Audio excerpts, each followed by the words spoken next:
যে 4 প্রকার প্রাণকে হত্যা করা ইসলামে নিষিদ্ধ। আর এই 4 প্রকার প্রাণীকে হত্যা করলে আপনার জীবনে অনেক বড় বিপদ নেমে আসতে পারে। চলুন জেনে নেই কোন সকল প্রাণী সেগুলো। নাম্বার 1, ব্যাঙ। ব্যাঙ হত্যার ব্যাপারে ইসলামে নিষেধাজ্ঞা রয়েছে। ব্যাঙ এমন একটি প্রাণী যা আধুনিক বিজ্ঞান উন্নত হওয়ার সাথে সাথে তার সকল ভালো ধরনের গুণাগুণ আমাদের সামনে আসছে এবং জানতে পারছি। এরা প্রাকৃতিক ভারসাম্য রক্ষার পাশাপাশি জমির উর্বরতা বাড়ায়, ফসলের জন্য ক্ষতিকারক পোকামাকড় খেয়ে ফসলের সুরক্ষা দেয়।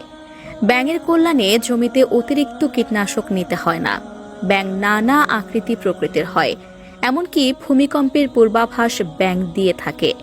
ভূমিকম্পের পূর্বাভাস বর্তমান বিজ্ঞানের উন্নত সকল যন্ত্র আগাম দিতে ভুল করলেও কোলা ব্যাঙ ঠিক দিতে পারে।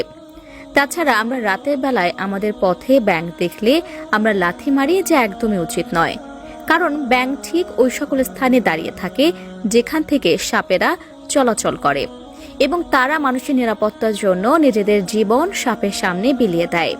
শুধু তাই নয়, যখন নমরুদ ইব্রাহিম আলাইহিওয়াসাল্লামকে অগ্নিপিণ্ডে নিক্ষেপ করেন, তখন সে আগুন নিভাতে ব্যাঙ আগুনের উপর প্রস্রাব করে। হ্যাঁ, এটা ঠিক যে ব্যাঙের প্রস্রাবে এত বড় অগ্নিকাণ্ড দমে যায়নি বা নিভেও যায়নি। তখন হযরত জিবরাইল আলাইহিওয়াসাল্লাম ব্যাঙকে প্রশ্ন করেছিল, তুমি কেন এই কাজটি করেছিলে? তখন ব্যাঙ উত্তরে বলে, আমরা এই ক্ষুদ্র প্রাণী হয়তো বা এই চিতার আগুন নিভাতে পারবো না, তা আমি জানি, কিন্তু আমি আল্লাহ তাআলা রাব্বুল আলামিনকে দেখাতে চাই যে আমি নমরুদের পক্ষে নই, ইব্রাহিম আলাইহিওয়াসাল্লামের পক্ষে। আল্লাহু আকবার। ঠিক এই জন্যই পৃথিবীর একমাত্র প্রাণী ব্যাঙের প্রস্রাবকে পাক বলে ঘোষণা দেওয়া হয়েছে। নাম্বার 2, পিঁপড়া। পিঁপড়াকে কেন মারা যাবে না? এর কারণ হলো পিঁপড়াও আল্লাহর তসবিহ পাঠ করে, আল্লাহর কাছে ক্ষমা প্রার্থনা করে। রাসূলুল্লাহ সাল্লাল্লাহু আলাইহি ওয়াসাল্লাম বলেছেন, তোমাদের সাধারণ ব্যক্তিদের উপর আমার যতখানিক মর্যাদা আছে সেটা একজন আলেমের মর্যাদা একজন আবেদের উপর, অর্থাৎ ইবাদতকারীর উপর। তারপর রাসূলুল্লাহ সাল্লাল্লাহু আলাইহি ওয়াসাল্লাম বলেন, নিশ্চয়ই আল্লাহ তার ফেরেশতারা এবং আসমান জমিনের অধিবাসীরা, এমনকি গর্তের পিঁপড়া ও পানির মাছ পর্যন্ত সেই ব্যক্তির জন্য দোয়া করে যে মানুষকে হেদায়েতের জ্ঞান শিক্ষা দেয়। সুবহানাল্লাহ। পিঁপড়াকে হত্যা করা উচিত নয়, তবে তারা যদি আমাদের ক্ষতি করে থাকে তবে তাদের তাড়ানোর জন্য ব্যবস্থা গ্রহণ করা যেতে পারে।